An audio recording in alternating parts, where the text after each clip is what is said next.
तो चंद्रयान 3 की सफलतापूर्वक चांद की सतह पर लैंडिंग के बाद अब रोवर प्रज्ञान पर दुनिया की निगाहें टिकी हुई हैं, क्योंकि देखिए अब रोवर प्रज्ञान ही चांद की रहस्यमयी दुनिया से पर्दा उठाएगा।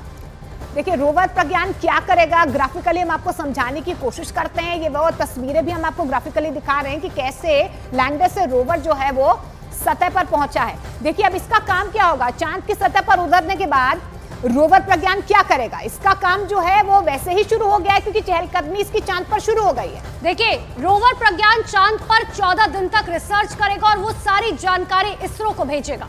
देखिए इन 14 दिनों तक चांद के दक्षिणी ध्रुव पर ये रिसर्च करेगा। ये रोवर जो है यहाँ पर जानकारियां जुटाएगा। इतना ही नहीं, 500 मीटर के दायरे में रोवर जानकारी जो है जुटाएगा कि आखिर वहां पर किस किस तरीके का मौसम है, खनिज मौजूद है या नहीं मौजूद है। और इसके अलावा चंद्रमा की संरचना की जानकारी भी रोवर जुटाएगा। इतना ही नहीं, देखिए चांद पर मौजूद खनिजों का पता लगाया जाएगा कि क्या जो खनिज धरती पर मौजूद है वही चंद्रमा पर मौजूद है या नहीं। देखिए इतना ही नहीं, भूकंप से जुड़ी जानकारी भी हासिल कर सकता है रोवर, ये भी रिसर्च कर सकता है। और साथ ही चांद पर तापमान की जानकारी जुटाएगा, क्योंकि हमेशा कहा जाता है कि चांद पर बहुत ज्यादा ठंड है, तो कितने डिग्री सेल्सियस तक तापमान वहां पर पहुंचता है, इसकी जानकारी भी जुटाई जाएगी।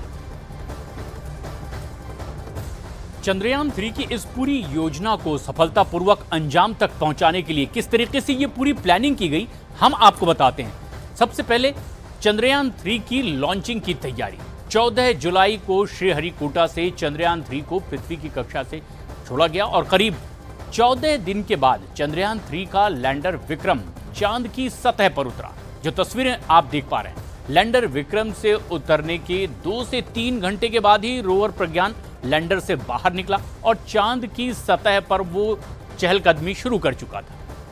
और ये तस्वीरें बताती है कि जिस तरह से इसरो के वैज्ञानिकों ने पूरी योजना बनाई थी चंद्रयान 3 के लिए, वो किस तरह से सफलतापूर्वक लगातार आगे बढ़ती दिखाई दे रही है। चंद्रयान 3 की लॉन्चिंग के साथ ही ये कदम चांद की ओर बढ़ते दिखाई दिए और फिर चांद पर सॉफ्ट लैंडिंग, कामयाबी का एक और मकाम। और उसके बाद रोवर जैसे ही चांद की सतह पर निकला, भारत के प्रतीक चिन्हों और इसरो के उस चिन्ह को छोड़ता हुआ आगे बढ़ता दिखाई दिया और अब अपने मिशन पर लग चुका है ये रोवर। और ये तस्वीरें बताती है कि इसरो के तमाम वैज्ञानिकों ने एक लंबी तपस्या साधना के बाद जिस तरह से पूरी योजना बनाई थी, वो सफलतापूर्वक आगे बढ़ रही है।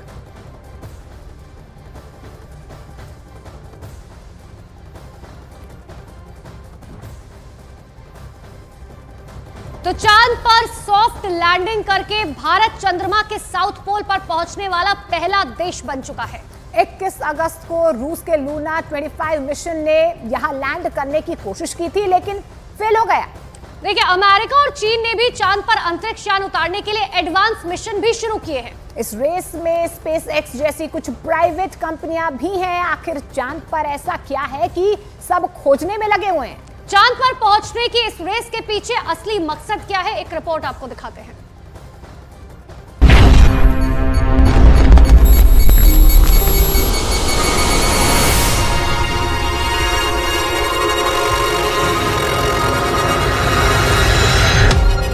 अपनी आंखों से इतिहास बनते देखिए।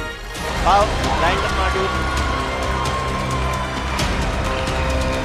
की गड़गड़ाहट से सुन सकते हैं कि आप अपनी स्क्रीन पे देख सकते हैं कि हम चांद के जिस हिस्से पर कोई नहीं पहुंच पाया, वहां अब भारत पहुंच गया है।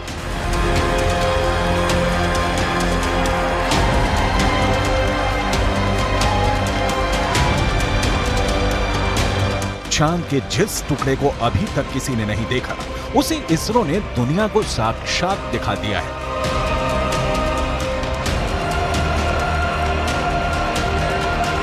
यह मुमकिन हो सका है चंद्रयान 3 के चांद के दक्षिणी ध्रुव पर सॉफ्ट लैंडिंग से।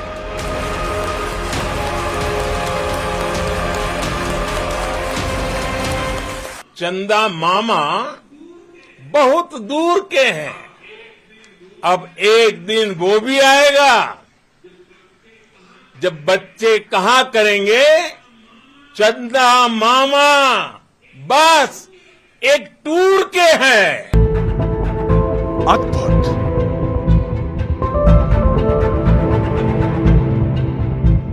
अविश्वसनीय।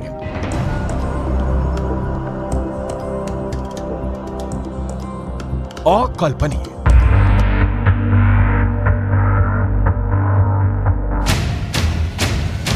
चांद के दक्षिणी ध्रुव पर सॉफ्ट लैंडिंग करने वाला भारत दुनिया का पहला देश बन गया है। चंद्रमा के दक्षिणी ध्रुव पर भारत की अमिट छाप छोड़कर भारत का चंद्रयान 3 ने वर्ल्ड रिकॉर्ड बना दिया है। चांद के दक्षिणी ध्रुव पर उतरकर उसके दीदार करने का सपना ऐसे तो दुनिया के सभी बड़े बड़े देश देख रहे थे, लेकिन जीत का सेहरा भारत के सिर सजा है। भारत चंद्रमा के उस दक्षिणी ध्रुव पर पहुंचा है जहां आज तक दुनिया का कोई भी देश नहीं पहुंच सका। अब आज के बाद से चांद से जुड़े मिथक बदल जाएंगे, कथानक भी बदल जाएंगे और नई पीढ़ी के लिए कहावतें भी बदल जाएगी।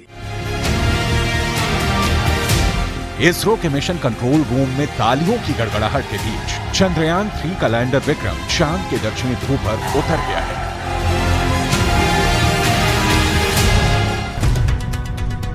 इसरो के मुताबिक चंद्रयान 3 के 3 अहम मकसद हैं। पहला, विक्रम लैंडर की चांद की दक्षिणी सतह पर सुरक्षित और सॉफ्ट लैंडिंग। दूसरा, प्रज्ञान रोवर को चांद की सतह पर चलाकर दिखाना। तीसरा, वैज्ञानिक परीक्षण करना।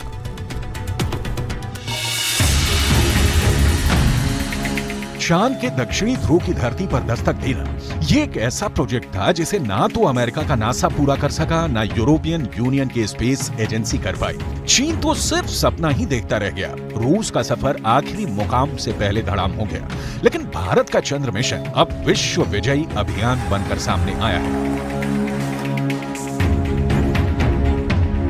धरती से 3,84,000 किलोमीटर की दूरी तय करके चंद्रयान 3 का लैंडर विक्रम चांद के उस दक्षिणी ध्रुव पर पहुंच गया है जो रहस्यों से भरा है, जिसके सच से अभी पूरी दुनिया अनजान है। भारत के उदयमान भाग्य के आह्वान का है। अमृत काल की प्रथम प्रभा में सफलता की ये अमृत वर्षा हुई है। हमने धरती पर संकल्प लिया और चांद पर उसे साकार किया। और हमारे वैज्ञानिक साथियों ने भी कहा, India is now on the moon.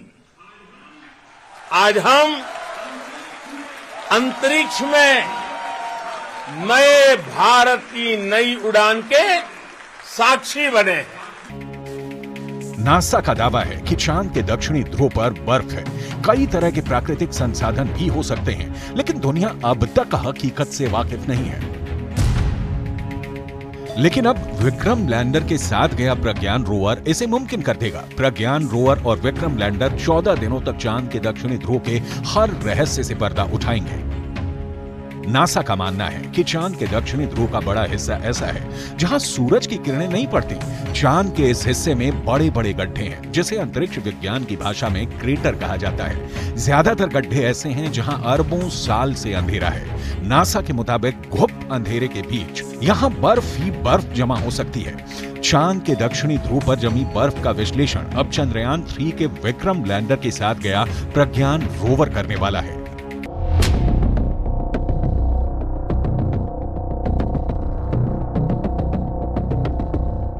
Pragyan rover APXS से लैस है। APXS यानी alpha particle x-ray spectrometer. APXS चंद्रमा की सतह की मौलिक संरचना की जानकारी जुटाएगा। यह चांद की सतह पर केमिकल और मिनरल का अध्ययन करेगा। वो चंद्रमा के दक्षिणी ध्रुव की सतह की रासायनिक संरचना का पता लगाएगा। वहीं रोवर में लगा लिप्स यानी laser induced breakdown spectroscope landing site के आसपास की चांद की मिट्टी और चट्टानों में मैग्नीशियम और एल्यूमिनियम जैसे रासायनिक तत्व किस अनुपात में मौजूद हैं, इसका विश्लेषण करेगा। रोवर जो डेटा इकट्ठा करेगा उसे लैंडर के पास भेजेगा। लैंडर उसे प्रपल्शन मॉड्यूल के पास भेजेगा। प्रोपेल्शन मॉड्यूल में एस बैंड ट्रांसपोंडर भी लगा है, जिसका सीधा संपर्क इंडियन डीप स्पेस नेटवर्क के पास रहेगा। यानी जो सिग्नल लैंडर रोवर से मिलेगा उसे एस बैंड ट्रांसपोंडर भारत को भेजेगा। प्रज्ञान के काम की शुरुआत लेजर बीम के साथ होगी। लेजर बीम की मदद से रोवर चंद्रमा की सतह के एक टुकड़े को पिघला देगा। इस प्रक्रिया में मौके से जो गैसें निकलेंगी, रोवर उन गैसों का विश्लेषण करेगा। अंदाजा ये भी है कि चांद के दक्षिणी ध्रुव पर अरबों सालों से पानी बर्फ के रूप में जमा हो सकता है। अगर चंद्रयान 3 के रोवर ने इसकी पुष्टि कर दी तो चंद्रमा पर जीवन की संभावनाओं से जुड़े सटीक संकेत मिल सकते हैं। अगर संकेत सकारात्मक रहे तो चांद पर इंसानों की बस्ती बसाने का सपना भी साकार हो सकता है।